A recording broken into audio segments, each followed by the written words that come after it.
Hi, welcome back to Tea Talks. I'm Eric. And I'm Nadine. And today's tea is organic roasted dandelion root by Traditional Medicinals.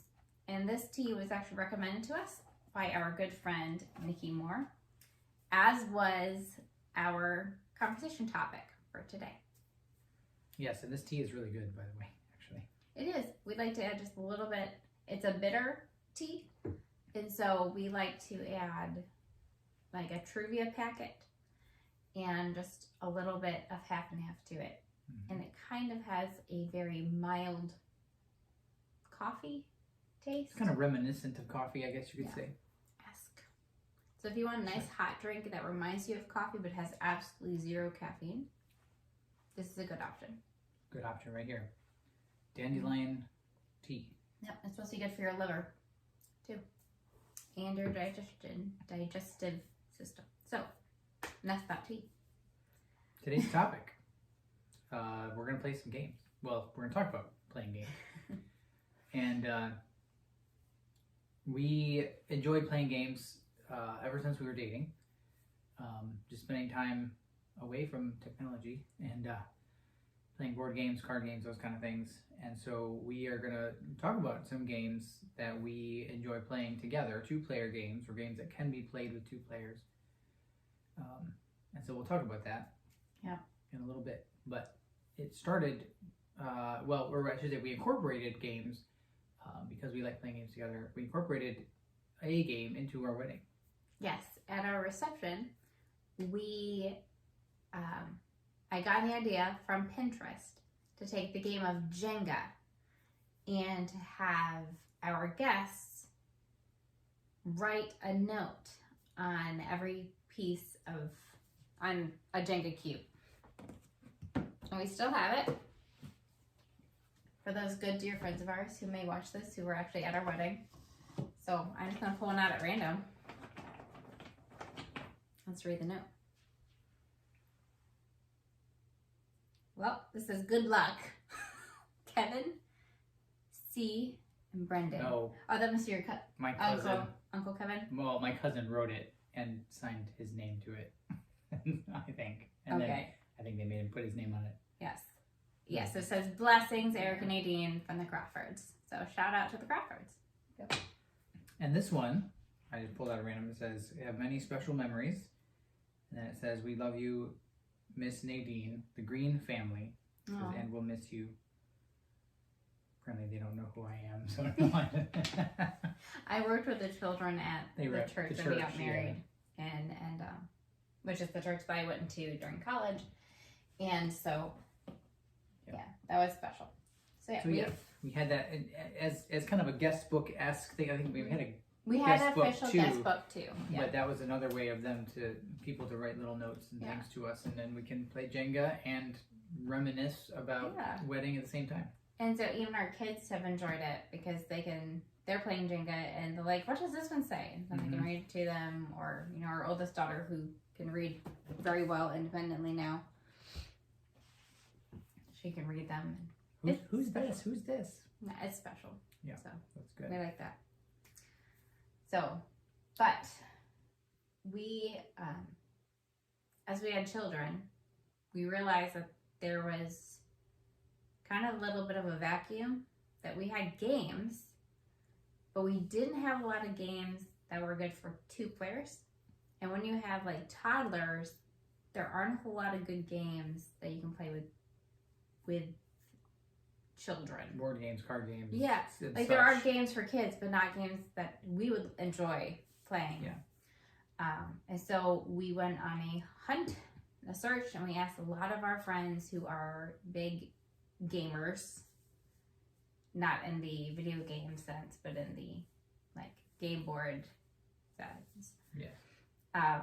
For their advice on good games to play for two players. Yeah, and so we have some. I keep looking down because we have some down here on the floor out of screen view. And because we're going to talk about some of the games. So I guess we'll just start with, this was one. These are not your typical games, by the way. It's not like Monopoly and that kind of stuff. These are different things. And so this is called Forbidden Island, and this can be played 2 to 4 players. Takes, as according to the box, it says it takes about 30 minutes to play. And so basically, you are a couple of people. You pick a specialty. Like you can be the pilot, the diver, the engineer, and that gives you special abilities in the game, unique to your character. Right. And the point of the game is you are stuck on an island, and the island is sinking. Yes. And you need to get off the island. With the treasures that the island holds. The You have 4 to get treasures. all 4 treasures and get off the island before the island sinks beneath the sea and you die. Yeah, it's really cool. It's a fun so game. it's a cooperative game. It's not competitive. It's cooperative. You're kind of competing with time. Is really all you're doing. Yeah, that's why we like playing this together. So check this out. If you have not even heard of this game, check it out. It's fun. Yeah, I think our good friend CJ Harris, another shout out, is the Yes. one who told us about this game. I believe so. And so we really like this game. Yeah. Or as your parents. Or your CJ told your parents and your Either parents way. told us. Either way. Somebody from North Carolina told us about this game. A lot of these are probably recommended to us from friends in North Carolina. Just like this one. Actually, I'm pretty sure this one is also a CJ game. Probably. Azul. Like my brother Josh. Yeah, or your brother Josh. We have a lot of friends that like games. Yes. But this is another good one. Yes. Azul is a game where you are trying to make a patterned tile floor. But obviously there's a twist involved. You don't just get to make a pretty tile. I don't know how to explain this. I'm trying to explain it. Maybe It is a little complicated. Yeah, it's a little bit complicated. So it says Azul. I'll just read the back here a little bit because it kind of gives an explanation. It says Azul invites you, a tile-laying artist, to embellish the walls of the royal palace of Evora. And so you're trying to be the first one to make kind of a patterned line on the cards that you have. Here's a look at the back to give you an idea. Quick, write it down. I know it's kind of back, maybe even backwards to you in the screen. But this kind of gives you an idea of what it is. And so you're kind of matching tiles that you pick to the card that you have, and you're trying to match them up and make a line and make a cool pattern. Yeah. Yes. And you can't have any in the same row across or down. There's a strategy involved, and it's really fun. Sudoku-esque with colors. With colors and patterns. It's pretty cool. It's fun. It's fun. Even our 5-year-old enjoys he playing loves this game. this game. And so it says ages 8 and up, but our 5-year-old loves this. Our 6-year-old too. They love this game. They can do it pretty well. I think he almost beat me once. Yeah. But anyway. Yeah. Check 2 that to 4 game out. players. It's really good. Yeah. It's fun. Let's see. Here's another fun one. This is a little less complicated to explain, I think. Yeah, and this one I think is a little bit more popular. Yeah, this one you may have heard of. It's called Codenames. This is for 2 to 8 players. It says it takes about 15 minutes. It isn't too bad, but basically you have a bunch of you're a secret agent. You're trying to figure out the enemy's where the enemy's agents are. What their code names are, and so you're given like a 1-word clue to try to figure out which cards in front of you relate to that clue. And so you're making guesses, and you're trying to think, okay, how would you relate this to that or whatever. So it's fun. I don't know, that may not be a good way to explain it, but it's fun. It is a fun game. It's a fun. Yeah. And there is also we don't have it up here with us right now, but we have it. It's Codenames Duet, which is made specifically for 2 players. We came across that one after we had this one. We came across that one. This one is for 2 to 8 players. You can do it with 2 players. The other one is made specifically for 2 players. And but both of them are pretty good. Yeah, and this one says it's for ages 10 and up. Yes. So it's a little more complicated. You have to be able to read. And be able to think critically too, to connect things together in a way that makes sense for everybody else. So it involves a higher level of critical thinking. So yes.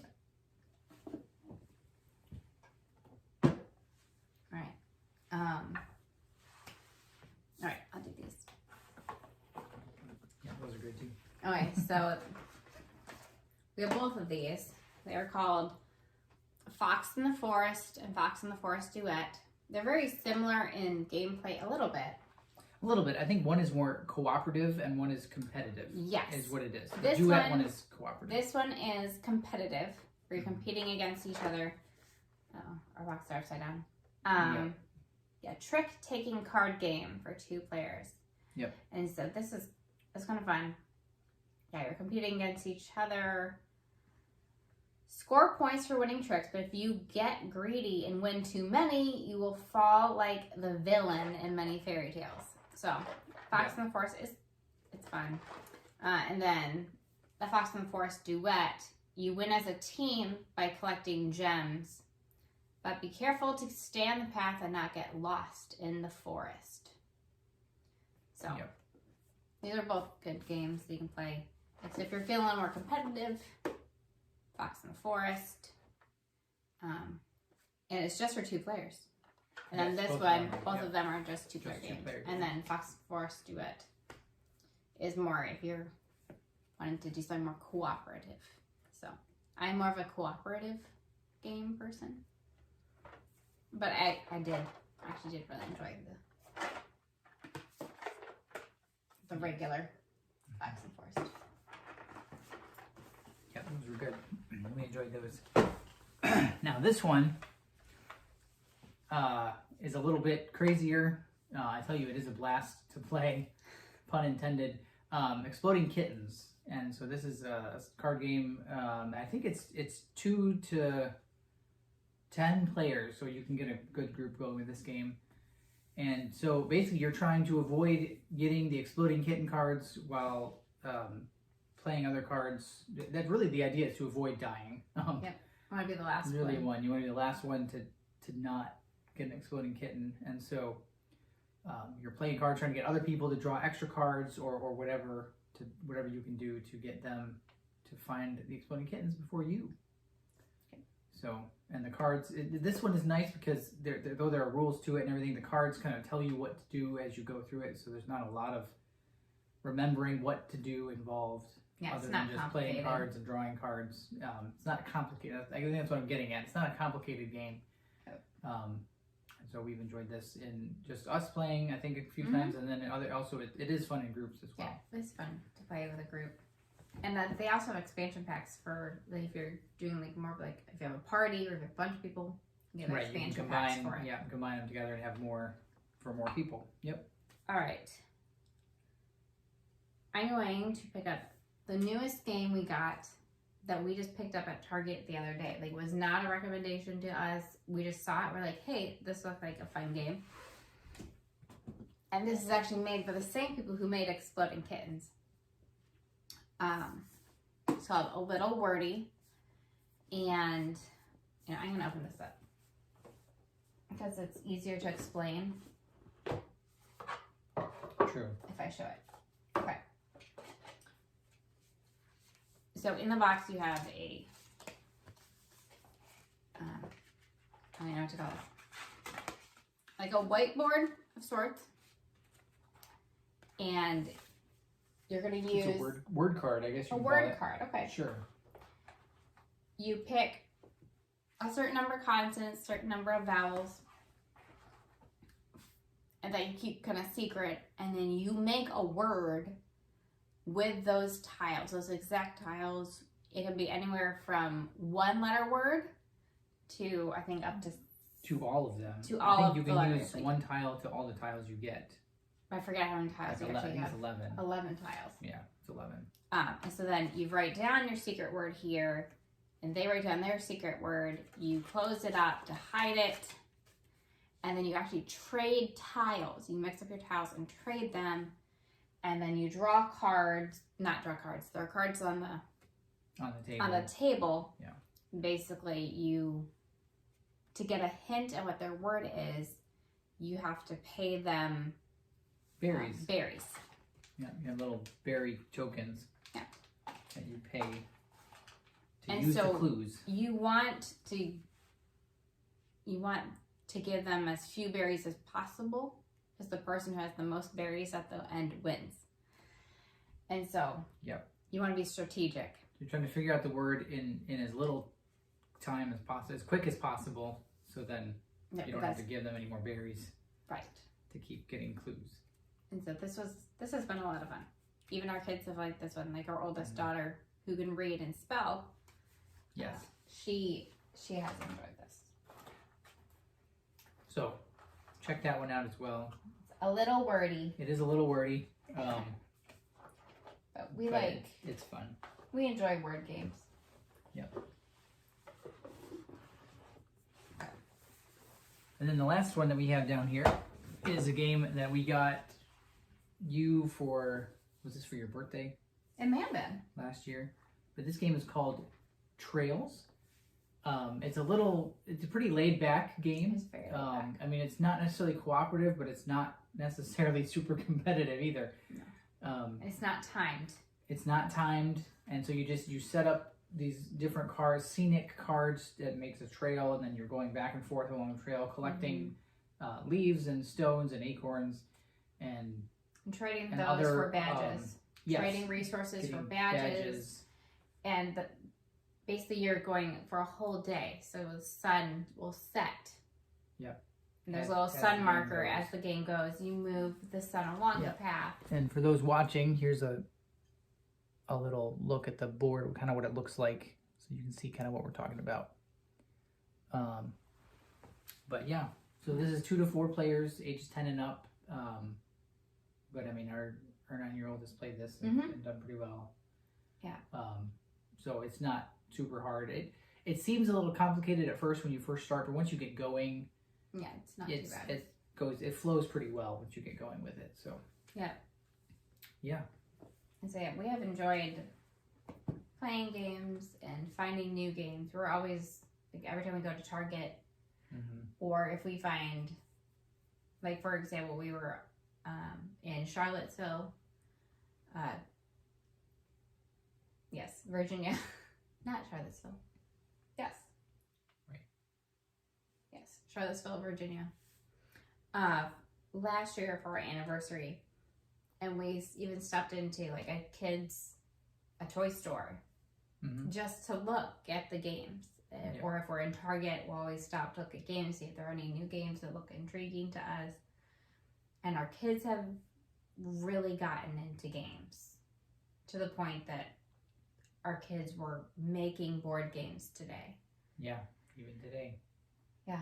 Which is cool to see their creativity come out in that kind of stuff, trying to make it work. And I even made dice for a little 5-year-old. He really wanted dice for his games. Like, all right, so I found a piece of wood and cut them and made. It's pretty cool. Yeah, I think that was really cool.